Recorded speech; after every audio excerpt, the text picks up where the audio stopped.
Sa pagsisimula ng isang bagong umaga, may isisilang na isang bagong pag-asa.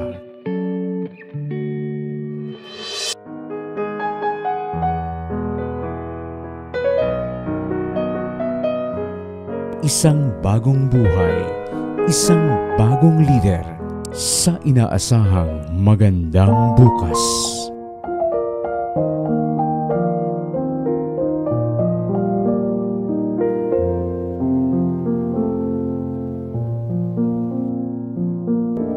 Sa Pulmula ay talagang ang hilig niyan ay yung pang larong parang magtuturo, yung tinatarget niya agad yung kung magiging ano siya. Ang maganda ko naging experiences kay Attorney Jinky Bitrex nung kabataan namin ay mayroon siyang kababaan ng loob, magaling na, kung tatawagin natin, magaling na leader, magaling na kalaro, at may kababaang loob. Napakabait na bata niyan. Kung masasabi ko, siya ay palaging kasama ng kanyang mga pinsan, nakikipaglaro. Sila isama-sama, nanonood ng TV, natawid sa mga ilog, napunta sa tabing dagat, naliligo. Noong panahon yun ay wala pang karsada, lubak-lubak pa aming karsada. Siya po ay napunta dito sa mga tatay nanonood po ng TV. Siya po ay sa playa na daan, may wawa pa po itong dinadaanan siya para lang po makapanood ng TV. Basta siya ay magpakagaling at siya ay harin naway magtagumpay sa kanyang hangarin sa buhay. Yan na. Mga pangarap, mga adikain, mga kwentong hahabi sa bagong liwanag at bagong pag-asa. Ito ang aking kwento. My fondest memories dito sa Barangay Sulok. Well, of course, I spent my childhood here in Barangay Sulok, Bayan ng Lubo. Dito po ako naglalaro kasama ibang bata ng magulan. Yana, dali ka laro tayo! Naglaro tayo sa dagat. The sky's just as blue.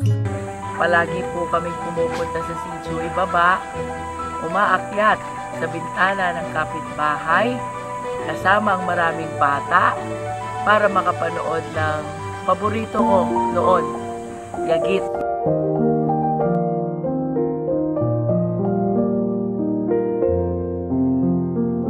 Kami po ng aking kapatid na panganay ay katuwang ng aking ama at ng aking ina doon po sa aming naging hanap buhay sa Playa Bawan. Ito pong maliit naming tindahan sa bakery.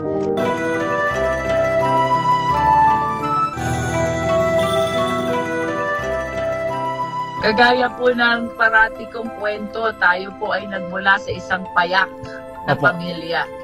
Di po kami mayaman. Ang amin pong mga magulang ay nagpahalaga ng sobra sa edukasyon. At ang palagi ko pong naririnig sa kanila, di baling walang masasarap na pagkain, di baling walang bagong damit, di baling walang bagong sapatos. Basta siguradong papasok at makakatapos ng pag-aaral. Naalala ko po ang aking namayapang ama. Subukan mong hingan ng pambili ng damit. Ang sagot niyan, wala akong pera. Pero kung ang hihingin mo, pambili ng libro, mabilis pa sa alas 4, bibigyan ka niya. Ganyan po katindi ang pagpapahalaga nila sa edukasyon sa aming magkakapatid. Ang edukasyon ang naging matibay na pundasyon na siyang naging susi para marating ang tagumpay ni Attorney Jinky Bitrex Luistro. Mga karangalang nakamit dahil sa angking talino at pagsusumikap sa pag-aaral.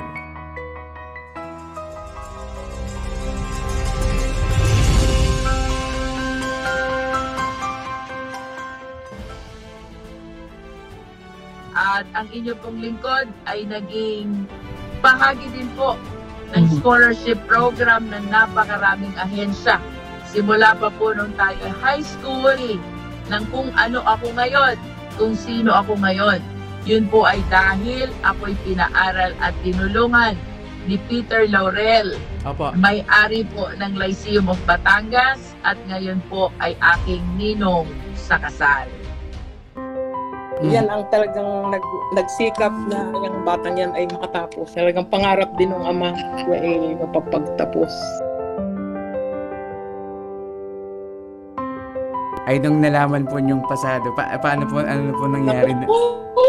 Tumawag, biglang tumawag, gabi. Sabi, tatay, iyak na iyak siya ng tumawag. Di parang kami nagulat. Tatay, ako pasa na. Hindi kami iyak sa tuwa. Sa totoo lamang, napag-usapan natin yung debate na champion, lumaban tayo sa national. Ito is sponsored ng Supreme Court. At tumalo lamang sa ating team yung nag-champion. Ang nag-champion noon ay Xavier University. So makatuwid, at tumalo lamang dito sa team ni Jinky ay yung nag-champion. Kung palagi ko pong sinasabi na malaking bahagi ng aking pag-aaral ang pamilya Laurel. Opo. Ngayon naman po ang sinasabi ko. Malaking bahagi ng aking pagiging ganap na abogado. Ang aking dating boss, na ngayon ay ninong ko din sa kasal, naging isang napakagaling na professor at dean ng College of Law ng University of Batangas. Ang tinutukoy ko po ay si Nani Perez. Tayo po ay isa sa mga estudyante na natulungan ng noon ay DOJ Secretary Hernando Nani Perez. Kasama po tayo sa grupo ng estudyante ng University of Batangas College of Law na dinala niya sa Department of Justice.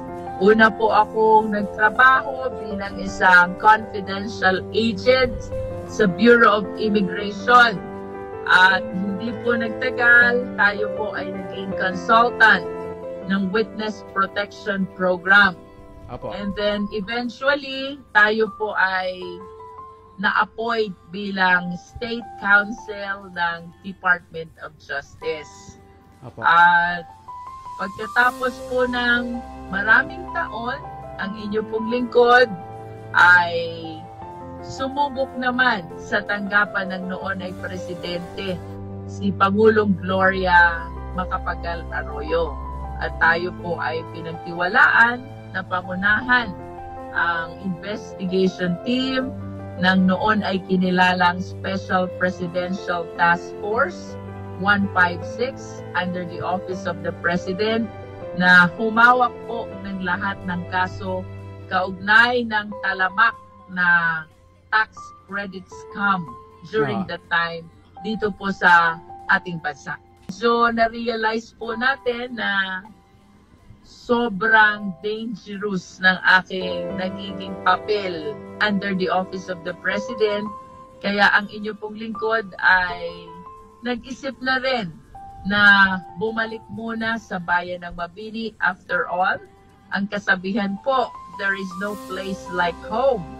At tayo po inimbitahan ng noon ay nakaupong mayor, si Mayor Roel Sandoval, upang maging katulong niya sa pamahalaang bayan ng Mabini. Naging makulay naman ang buhay pag-ibig ng noon ay si Engineer Noel Beatrix Luistro o mas kilalang NBL at Attorney Jinky Beatrix Luistro na nabuo habang nagtatrabaho si Attorney Jinky sa opisina ng noon ay Congressman Nani Perez. Bagay na pinatibay pa kasama ang mga anak ni Noel na sina B-Boy at Trisha. Naisakatuparan naman ni Mayor Noel ang napakaraming proyekto sa bayan ng Mabini sa tulong na rin ni Atty. Jinky Beatrix Luistro bilang Municipal Administrator ng kanilang bayan.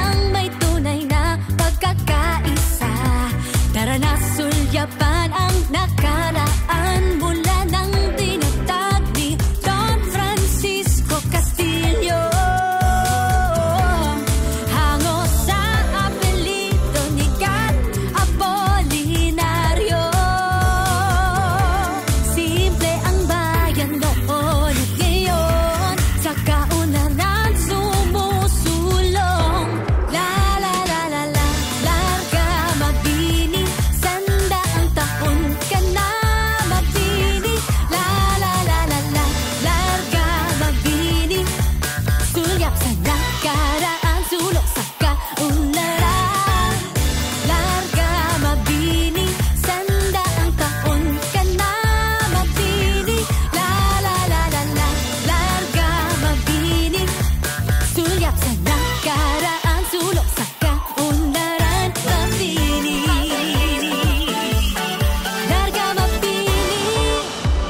Tara na, mabinyan, magsaya tayo. Kayong narito, migrante't OFW. Mabinyan saan man sa mundo. Halina't sulyapan ang nakaraan. Kinilala ang mabini na sentro ng sentro ng sentro. Yaman ang karagatan nating iba't iba at sadyang puno. Simple ang bayan noon at ngayon. Sa kaunlaran patuloy ang paglago. La la la la la, larga mabini. Sandaang taon ka na mabini. La la la la la, larga mabini. Sulyap sa nakaraan, sulok sa kaunlaran. Larga mabini. Sandaang taon ka na mabini. La la la la la, larga mabini. Sulyap sa nakaraan, sulok sa kaunlaran. Mabini. Larga mabini.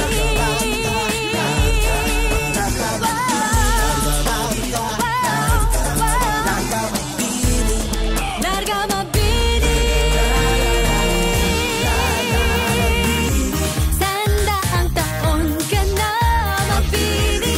La la la la la, larga mabini. Sulyap sa nakaraan, sulok sa kaunlaran. Larga mabini. Sandaang taon ka na mabini. Larga mabini. Sulyap sa nakaraan, sulok sa kaunlaran. Mabini. Larga mabini. Mabini. Sulyap sa nakaraan, sulok sa kaunlaran. Mabini. La la la la la, larga mabini.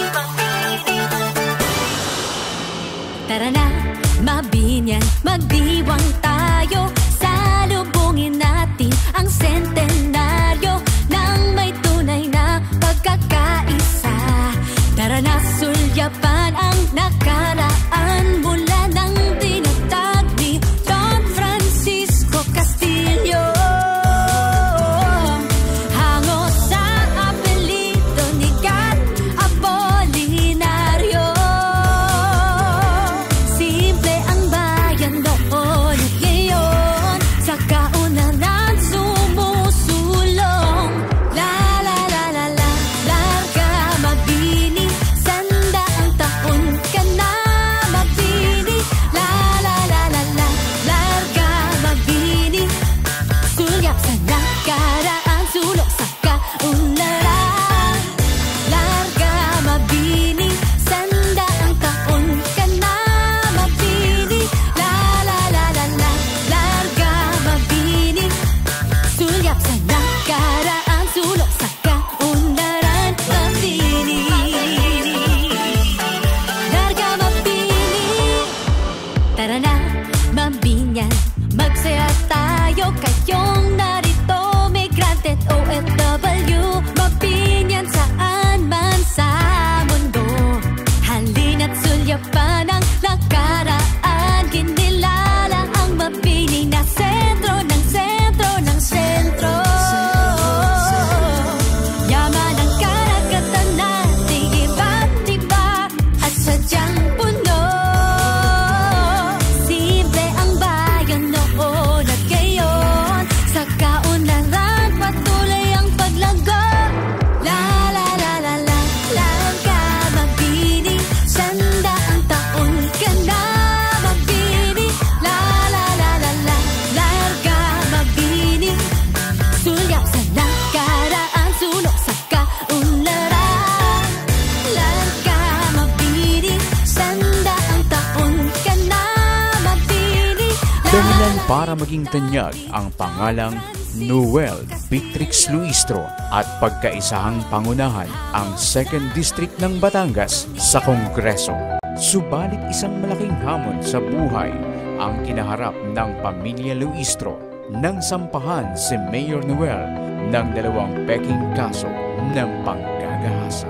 2019, ang aking Yes, pong ma'am. asawa si Mayor Beatrix. Siya po ay naging biktima ng political harassment. Apo. 2 fabricated cases of rape were filed against him. As a matter of fact, one of them ay dumating po sa punto na na-issue ang warrant of arrest.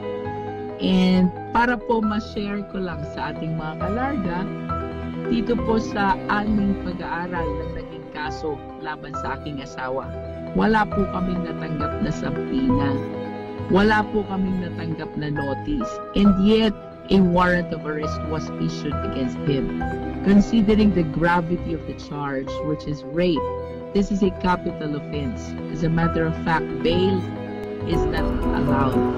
Ang ganitong pangyayari ay nagdulot ng pasakit lalo na sa kanilang pamilya at mga anak. Isang bagay na matibay na hinarap ni Atty. Jinky Beatrix Luistro. At ang pinakamasakit ay ang ito ay makita at mabasa maging ng aming maliliit na anak.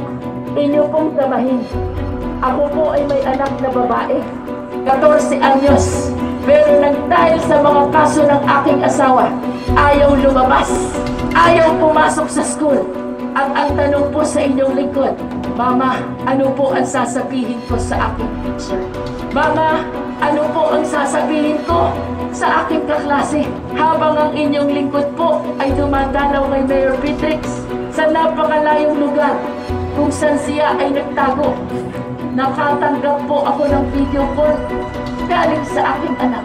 Nagkukulong sa banyo, umiiyak. At ang sabi po niya, Mama, umuwi na po kayo. Hindi ko na po kaya. Pinilit ko po siyang umamin at saka pipilit ko po biglang bumagsak lahat ng luha niya habang kanyang binibigkas. Lahat po ng nangyayari kay Papa ay hindi ko na po kaya. Lahat po ng nararanasan ng ating pamilya ay hindi ko na po kaya. Kahit po ang inyong lingkod ay nasa dulo ng daigdig, ako po ay mabilis na umuwi upang ang aking anak samahan, tulungan, yakapin na sa mga oras na iyon sa kanyang musmos na gulang, durog na durog ang kalooban dahil sa sinapit ng kanyang ama. Masyado pong na disregard yung tinatawag natin constitutional right to presumption of innocence ng anyone na accused. Because in this case, what happened to my husband, the due process clause was grossly violated.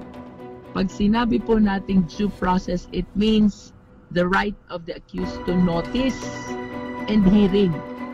And during the preliminary investigation, sa pag-aaral po ng piskal, dapat may proper observance na ng due process. Where is due process kung ang akusado walang natanggap na notice?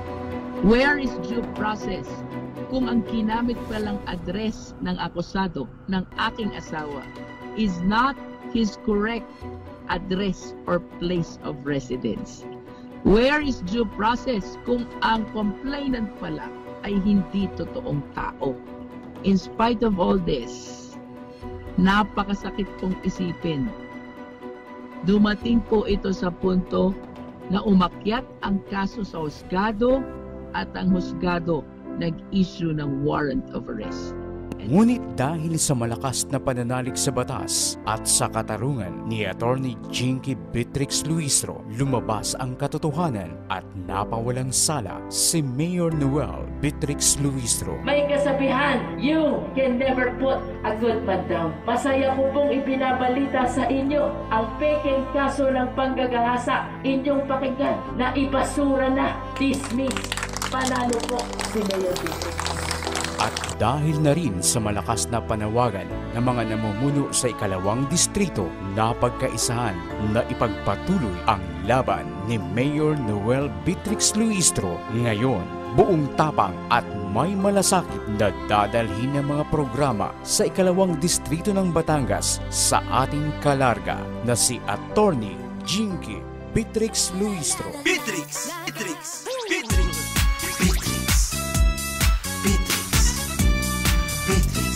Jinky Beatrix Luistro. Beatrix! Beatrix! Jinky Beatrix Luistro. Yes, the fulfillment of your vision in public service kasi ay nakasalalay yan sa mga pagbabago sa pamumuhay ng tao, no? So, you can measure kung anong naging extent ng iyong paglilingkod kung merong appreciation na tama sa part ng iyong mga pinaglilingkuran. Ngayon, panahon na para maisakatuparan ang 7-point agenda ng Larga, Batangas 2nd District. Yes, of course, our 7-point agenda, ito po ang hangarin ng Mayora para sa Batangas 2nd District. As I always say sa isang public servant, dapat kasado ang plataforma mo bago ka mga niya. Because it's like building a house. Dapat may plano ka. You know, where to start, how to do it, and kung ano yung overview mo sa gusto mong matapos during your term, no? So, sa Mayora po, ang nakikita ko po mahalagang may pagkaloob natin sa mga tao sa ating panahon. Una ay universal scholarship kasi nga ang scholarship system dito sa atin, pinipili. Binibigay lamang sa matatalino and worse, binibigay sa mga malalapit sa congressman. To me, that is very wrong, no? Kasi I wish to share the thoughts of BYM Bawan. Tanong ng mga kabataan sa Bawan, Mayora, paano po kung kaya pala mababa ang marka? Puyat. Working student pala. Mayora, paano po kung kaya pala mababa ang marka? Walang almusal. Dahil walang pera ang magulang niya. Mayora, paano po kung kaya pala mababa ang marka? Walang pambili ng project. Paano class performance niya? Kaya, it gives us more realization na dapat ang educational assistance ibinibigay ng pantay-pantay sa ating mga kabataan, regardless of grades. Because after all, kagaya ng sinasabi ng ating BYM Bawan President, special greetings to Mr. Jake Robles, no? Our BYM Bawan President, grades do not define our future. At tayo po'y naniniwala dyan. Marami po tayong mga kababayan, kamag-anak, na hindi naman naging scholastic ang kanilang records during the time na nag-aaral pa. Hindi at sila yung mauunlad sa buhay ngayon, no? At pangalawa, next to universal scholarship, we have Beatrix Pension. Ito po'y inumpisan natin dito sa Mabini at ang pangarap ko po'y madala sa iba't ibang bayan ng Batangas 2nd District. Ang Beatrix Pension po ay pantay-pantay na pension para sa lahat ng senior citizen. The idea is universal pension. Kaya lang dito sa Mabini, mas nakilala po siya bilang Beatrix Pension because it was implemented during the administration of Mayor Noel Beatrix Luistro, no? For our third agenda, hangarin po ng Mayora na itong Centenarian Award ay ating matago. Gagawin po nating Octogenarian Award kasi ang batas, one of the elements, it must be practical. Ibig sabihin, reasonable. Nangyayari. How can it be realistic kung wala ng taong nabubuhay hanggang 100 taon? At kung meron man, sila yung mga taong unconscious na by that time. So, nasan yung appreciation ng award? Sino ba talagang pinagkakalooban mo dyan? Yun bang matanda? O yung pamilyang maiiwan? Kasi if your intention really is to reward the elderly, ibigay sa panahon na appreciative pa yung awardee, no? So, ang pangarap po ng Mayora, let us change the Centenarian Award into Octogenarian Award. Kaya po, Octogenarian, we are aiming na itong senior citizen incentive. Kung 100,000 man, kung 80,000 man, significant amount, ipagkaloob sa edad na 80. For our fourth agenda, we are also aiming na ang aming inumpisahang pamayan ng Beatrix dito sa Mabini ay ating madala sa buong Batangas 2nd District. Ang ating pong pangarap, mabigyan ng kanya-kanyang housing project ang bawat bayan. This is a beautiful program of the Department of human settlement and urban development. As a matter of fact, walang gastos ang munisipyo ng Mabini dito. Ito po yung pagkakataon na para ating mga babae magkaroon ng kanilang bahay at lupa na matatawag nilang sarili nila para sa pamilya nila, no? Sa ating pong hangarin sa Batangas 2nd District na itong pamayan ng Beatrix, meron kasi tayong option for libreng pabahay. We also have option for murang pabahay, ay pagsisikapan po nating madala sa iba't ibang bayan ng buong Batangas 2nd District. For our fifth agenda, we are aiming to push localization of job opportunities. Ito pong legislation na to, this will not happen in the Philippine Congress, no? Ito po ay para ating ipakiusap sa ating mga konsel ng bayan na makakasama po natin. Kung tayo bibigyan ng pagkakataon na makapaglingkod sa buong Batangas 2nd District, tayo po ay makikipag-usap, makikipag-ugnayan sa 6 na local governments para tayo po ay magpasa ng ordinansa na bibigyan ng priority or preference ang mga residents ng ating Batangas 2nd District. After all, ito mga kumpanyang ito dito naghahanap buhay sa atin. So, dapat lamang na ang mga taga rito ang unang makinabang sa larangan ng trabaho at pagkakakitaan, no? Ang tawag po ng mayora dyan ay localization of job opportunities. This is not something which we will pass through the Philippine Congress. Ito po ay local ordinance dapat ang gagamitin para maging ma-implement dito sa iba't ibang bayan ng Batangas 2nd District. And how we are going to do it, makikiusap po tayo sa mga sangguniang bayan ng 6 na bayan na napapalo sa buong Batangas 2nd District. For our 6th agenda, ito pong tourism industry, let us not forget na ang Batangas Underwater po is part of Verde Island Passage. Marapat pong palakasin ang turismo at i-feature, ibahagi kung gaano kahalaga, gaano kaganda ang Batangas Underwater. As sabi ng American scientist si Dr. Carpenter, ito pong Verde Island Passage, this is the breeding ground, the nursery, and the home to the most number of marine species in the whole world. And we are so blessed ng Batangas Underwater is part of the Verde Island Passage. Kaya ating pong pagyamanin, palakasin ang industriya ng turismo dahil tayo po ay kasama sa Verde Island Passage.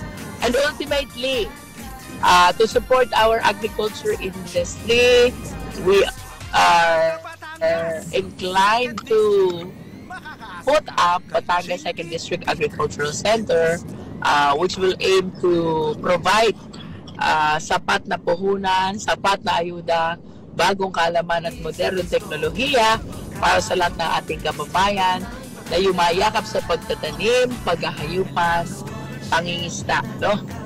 Ibabalik po natin ang sigla ng agrikultura sa Batangas 2nd District at syempre po, pangunahin dyan ang maraming bayan dito sa Batangas 2nd District.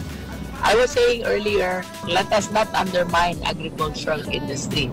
Kasi dito po nakasalalay lahat ng ating basic necessities, particularly food. Lahat na kinakain po natin galing sa agriculture. Sa panahon ng krisis, kamukha ng pandemic, at itong nangyayaring pagtaas ng presyo ng gasolina triggered by the civil war in Ukraine, no? Ay ang magiging pangunahing panlaban po natin sa pagkahirapan ay itong pagkain. So tayo po magtanim to supplement the needs of our families at kung talaga maski pag tayo magtanim ay di pwede yung maging source ng kabuhayan ng pamilya.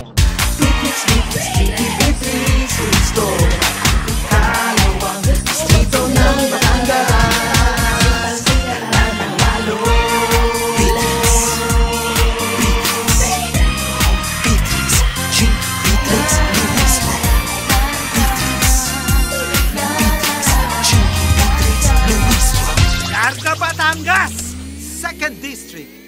Makakaasa ka kay Jinky Beatrix. Luis Beatrix.